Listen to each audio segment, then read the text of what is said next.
जब हम अपने स्टॉक के पोर्टफोलियो को डिजाइन करते हैं दोस्तों, तो सबसे इंपॉर्टेंट रोल अदा करता है कि हम कितना अच्छा रिसर्च करके कौन से स्टॉक्स का चयन करते हैं। क्योंकि अगर स्टॉक्स आउट परफॉर्म करेंगे जिनका चयन हमने किया है और उन्हें शामिल किया है अपने पोर्टफोलियो में, तो ऑब्वियसली दोस्तों बेंचमार्क इंडेक्स से बेहतर परफॉर्मेंस आएगा और हम मार्केट को आउट परफॉर्म करेंगे। तो क्या दोस्तों आप अपने स्टॉक पोर्टफोलियो को समय समय पे रिव्यू करते हैं कि क्या आपके स्टॉक का आउट परफॉर्मेंस है, और आउट परफॉर्मेंस अगर है ब्रॉडर मार्केट इंडेक्स से तो कितना आउट परफॉर्मेंस है। तो दोस्तों इस वीडियो में हम जानेंगे कि स्टॉक मार्केट में अल्फा एंड बीटा क्या होते हैं और ये मेजरमेंट्स करने का क्या तरीका है, जो एक इंपॉर्टेंट सब्जेक्ट भी है, और हम अपने परफॉर्मेंस को गेज कर सकते हैं जब हम स्टॉक मार्केट में काम करते हैं कि हमने कितना बेहतर परफॉर्म किया या कितना अंडर परफॉर्म किया। और उसके बाद चलेंगे प्राइस चार्ट के ऊपर में, और वहां पे मैं एक इंपॉर्टेंट चीज आपको बताऊंगा कंपैरिजन करके दोस्तों। तो दोस्तों कहीं जाइएगा नहीं, क्योंकि हम एक महत्वपूर्ण सब्जेक्ट के ऊपर में चर्चा कर रहे हैं। मैं डीके आप सभी का आपके चैनल में स्वागत करता हूं। चैनल को सब्सक्राइब कीजिए, बेल आइकन को इनेबल कर दीजिए नोटिफिकेशन के लिए, ताकि आप हमेशा अपडेटेड रहें और कोई भी इंपॉर्टेंट अपडेट इस चैनल पे मिस ना करें।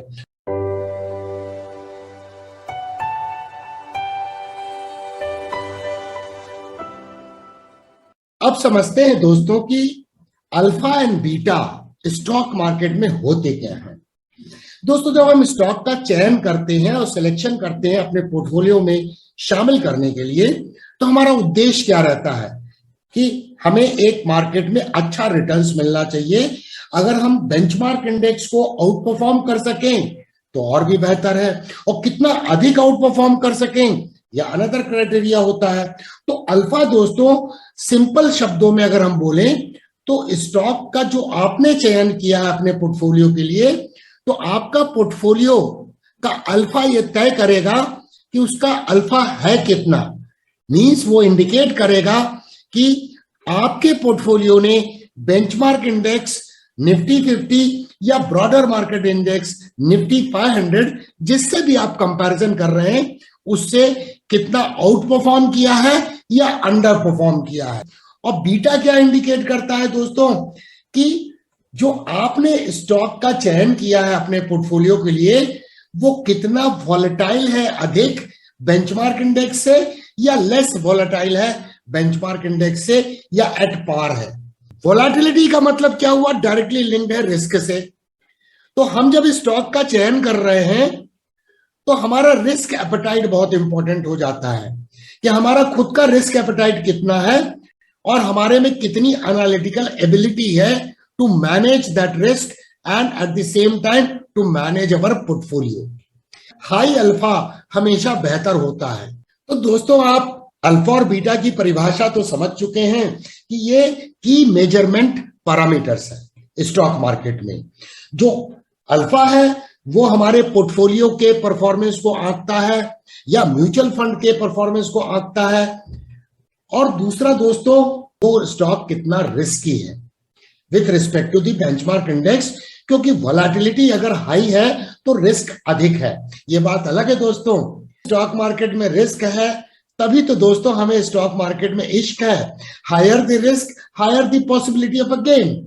तो आप देखेंगे स्मॉल कैप स्टॉक जो होते हैं उसमें रिस्क जो अधिक इन्वॉल्व होता है, और यही कारण है दोस्तों कि आपके चैनल पे बार बार इन चीजों को एम्फसाइज किया गया है कि जब भी आप स्मॉल कैप स्टॉक को चयन करते हैं तो उसकी थॉरो रिसर्च करनी पड़ेगी, फंडामेंटली देखना पड़ेगा और टेक्निकली देखना पड़ेगा कि वो स्टॉक क्या आपके पोर्टफोलियो में जगह पाने के हिसाब से सही है अथवा नहीं है।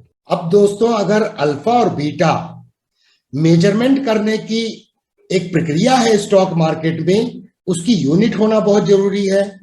तो अल्फा की यूनिट जो होती है वो न्यूमेरिकल नंबर्स में होती है दोस्तों। फॉर एग्जांपल आपके पोर्टफोलियो का अल्फा 5 है तो इसका मतलब आपके पोर्टफोलियो ने 5% से बेंचमार्क इंडेक्स को आउट परफॉर्म किया है या जो भी इंडेक्स आप कंपैरिजन के लिए इस्तेमाल कर रहे हैं, निफ्टी 550 हो सकता है, निफ्टी 500 हो सकता है। और अगर आपके पोर्टफोलियो का अल्फा -8 है तो इसका मतलब आपके स्टॉक पोर्टफोलियो ने अंडर परफॉर्म किया है बेंचमार्क इंडेक्स से, या जो भी इंडेक्स से आप कंपेयर कर रहे हैं, -8%। अगर अल्फा उसका 0 निकल के आ रहा है तो इसका मतलब यह है कि आपका जो रिटर्न है स्टॉक के पोर्टफोलियो में वो बेंचमार्क इंडेक्स के बराबर है। अब बीटा कोफिशिएंट दोस्तों, इसका मेजरमेंट करने का यूनिट क्या है? तो बहुत सिंपल है दोस्तों।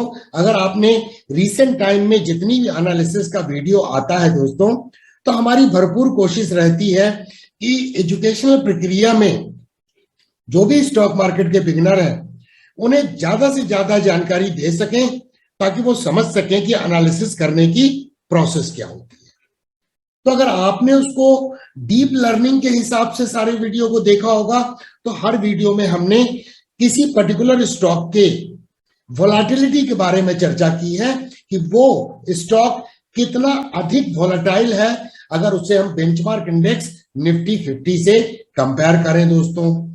तो नॉर्मली बेंचमार्क इंडेक्स निफ्टी 50 का इस्तेमाल किया जाता है इस कंपैरिजन पर्पस के लिए, ताकि अगर अधिक वोलेटाइल है बेंचमार्क इंडेक्स से तो उसमें उतना ही रिस्क इन्वॉल्व है, और रिलेटिव रिस्क अगर इन्वॉल्व ज्यादा है तो दोस्तों हमें वो मदद करता है समझने में और डिसाइड करने में कि क्या ये वर्थ टेकिंग है इतना रिस्क, क्या एनालिसिस के आधार पर रिटर्न की संभावना क्या निकल के आ रही है और पोटेंशियल रिस्क उसमें कितना है। अब समझते हैं निफ्टी अल्फा 50 इंडेक्स को दोस्तों। ये जो इंडेक्स है ये निफ्टी 50 से अलग इंडेक्स है दोस्तों, जो एनएससी के ऊपर में आप इसके प्राइस चार्ट को भी देख सकते हैं। निफ्टी अल्फा 50 जो है वो मेजर करता है परफॉर्मेंस ऑफ द स्टॉक्स जो एनएससी के ऊपर में लिस्टेड है, जिनका अल्फा वैल्यू हाई है। और ये एक वेल डाइवर्सिफाइड इंडेक्स है 50 स्टॉक्स का। इसमें कॉन्स्टिट्यूएंट्स जो हैं वो कैसे कंसीडर किए जाते हैं, लिक्विडिटी और मार्केट कैपिटलाइजेशन को कंसीडर किया जाता है, और 50 स्टॉक्स का चयन किया जाता है जो अल्टीमेटली इस इंडेक्स के हिस्सा बनते हैं। अब इनका वेटेज कैसे दिया जाता है दोस्तों? जिस भी स्टॉक का अधिक अल्फा वैल्यू होगी उसे सबसे अधिक वेटेज दिया जाएगा। निफ्टी अल्फा 50 इंडेक्स जो है वो वैरायटी ऑफ पर्पस के लिए यूज किया जाता है, जैसे बेंचमार्क करने के लिए फंड जो पोर्टफोलियो है, और नए इंडेक्स फंड को लॉन्च जब किया जाता है तो उसे ट्रैक करने के लिए, ईटीएफ को ट्रैक करने के लिए इसका इस्तेमाल किया जाता है। निफ्टी अल्फा 50 दोस्तों लॉन्च हुआ नवंबर 19, 2012 को, और इसमें बेस डेट जो कंसीडर की गई थी वो थी दिसंबर 31, 2003 दोस्तों, और बेस वैल्यू थी इसकी वो 1000 थी। इसकी इंडेक्स की जो रीबैलेंसिंग की जाती है, क्योंकि अल्फा की value will keep on changing, तो इसकी जो रीबैलेंसिंग की जाती है वो क्वार्टरली बेसिस पे की जाती है। अब यहां पर दोस्तों अगर हम देखें तो सेक्टर का रिप्रेजेंटेशन इस इंडेक्स के अंदर में सबसे ज्यादा वेटेज है आईटी का 25.74%, और उसके बाद मेटल्स का 13.91%, एंड थर्ड आता है पावर सेक्टर का 10.43%, then health care services and chemicals. अब ये सेक्टर को गौर से देखिए दोस्तों, इन्होंने आउट परफॉर्म किया है मार्केट में, तभी तो दोस्तों अल्फा वैल्यू अधिक रहेगी। और अगर हम स्टॉक स्पेसिफिक रिप्रेजेंटेशन देखें तो अडानी टोटल गैस का जो वेटेज है वो हाईएस्ट है 4.89% है दोस्तों। जेएसडब्ल्यू एनर्जी का 4.04% है, अडानी ट्रांसमिशन 3.89% है, टाटा एलेक्साई 3.37% है, अडानी एंटरप्राइजेस 3.26% है। अब चलते हैं प्राइस चार्ट के ऊपर में और देखते हैं कि 2020 के बेयर मार्केट के बाद निफ्टी 50 ने कितना रिटर्न दिया है और निफ्टी अल्फा 50 इंडेक्स ने कितना रिटर्न दिया है। 2020 के बेयर मार्केट के दौरान दोस्तों निफ्टी ने जो लो बनाया वो था 7511.1 का, मार्च 2021 में, और 18 अक्टूबर को जो क्लोजिंग हुई है 2021 में वो हुई है दोस्तों 18,477.05। जब हम ये रिकॉर्डिंग कर रहे हैं तो इसका तात्पर्य क्या हुआ कि जो बेयर मार्केट में लो बना है उससे अभी तक निफ्टी 50 में जो रिटर्न दिया है वो है दोस्तों 146% का बेहतरीन रिटर्न है। तो जब हम अल्फा को समझ रहे हैं तो अगर हमारे पोर्टफोलियो का रिटर्न 146% से अगर अधिक है तो हमारा अल्फा जो है हमारे फेवर में है, हमने बेंचमार्क इंडेक्स निफ्टी 50 को आउट परफॉर्म किया है। चलिए अब चलते हैं निफ्टी अल्फा 50 के प्राइस चार्ट पर और देखते हैं कि सेम पीरियड में उसने कितना रिटर्न दिया है। अब हम रेफर कर रहे हैं निफ्टी अल्फा 50 के प्राइस चार्ट को दोस्तों।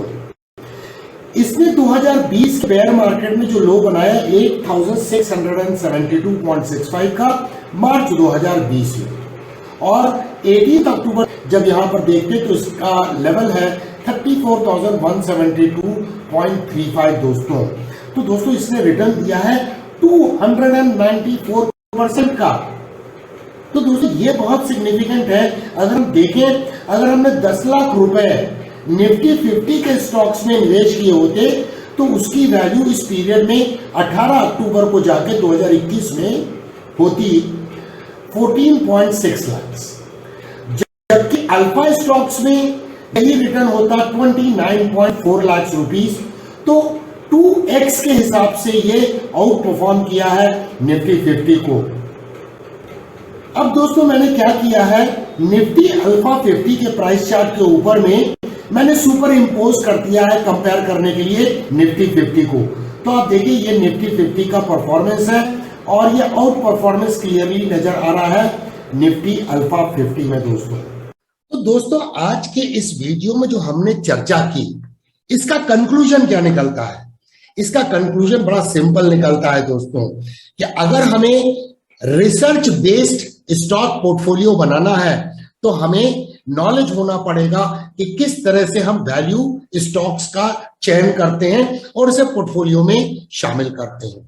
जो लोग चैनल के डायमंड मेंबर्स हैं उन्हें पता होगा कि जो हर वीक हम एनालिसिस करते हैं, जूम मीटिंग करते हैं अपने डायमंड मेंबर्स के साथ, तो हर वीक में एक स्टॉक का हम चयन करते हैं जो इन्वेस्टिंग पर्पस के लिए होता है। और आपने देखा होगा कि कई स्टॉक ऐसे हैं जिन्होंने 3 महीने में 100% से अधिक रिटर्न दिया है, और कई स्टॉक ऐसे हैं जिन्होंने 2 महीने में 70-80% का रिटर्न दिया है। तो दोस्तों इसका तात्पर्य क्या है कि अगर हमारे पोर्टफोलियो की अल्फा हाई हो तो उसके लिए दोस्तों और कोई शॉर्टकट नहीं है। पैसे कमाना है तो सीखना पड़ेगा, सही स्टॉक्स का चयन करना पड़ेगा, और उसके बाद उसे अगर खास करके स्मॉल कैप स्टॉक्स को हम ढूंढ रहे हैं जहां संभावना कैपिटल अप्रिसिएशन की बहुत अधिक हो सकती है लेकिन रिस्क भी बहुत ज्यादा है, तो उसमें बहुत डीप फंडामेंटल रिसर्च एंड साथ में टेक्निकल एनालिसिस के कॉम्बिनेशन से, जिसे हम हाइब्रिड अप्रोच बोलते हैं, वो सबसे बेहतरीन अप्रोच होती है। और यही तो करते हैं हम हर वीक जूम मीटिंग में अपने डायमंड मेंबर्स के साथ। तो दोस्तों अगर आपको इस वीडियो ट्यूटोरियल में कुछ वैल्यू एडिशन मिला है तो इसे ढेर सारे लाइक कीजिएगा। आपके कमेंट्स का हमें कमेंट सेक्शन में होगा बेसब्री से इंतजार। इसे शेयर करें ताकि दूसरे लोगों को भी इन ट्यूटोरियल वीडियोस का लाभ पहुंच सके और वो भी सीख सके। दोस्तों चैनल को सब्सक्राइब करना नहीं भूलिएगा, बेल आइकन को एनेबल कर दीजिए नोटिफिकेशन के लिए ताकि आप हमेशा अपडेटेड रहें। अगर आपको चैनल की मेंबरशिप में इंटरेस्ट है तो इस वीडियो के डिस्क्रिप्शन बॉक्स में उसका लिंक दिया हुआ है जिस पे क्लिक करके आप अलग अलग प्रकार की मेंबरशिप की जानकारी हासिल कर सकते हैं और लर्निंग की प्रक्रिया में एक नया कदम उठा सकते हैं। चैनल के होम पेज में ज्वाइन बटन पे भी आप क्लिक करके सेम चीज कर सकते हैं। तो देखने के लिए धन्यवाद। Thank you very much for watching. फिर मिलेंगे दोस्तों अति शीघ्र।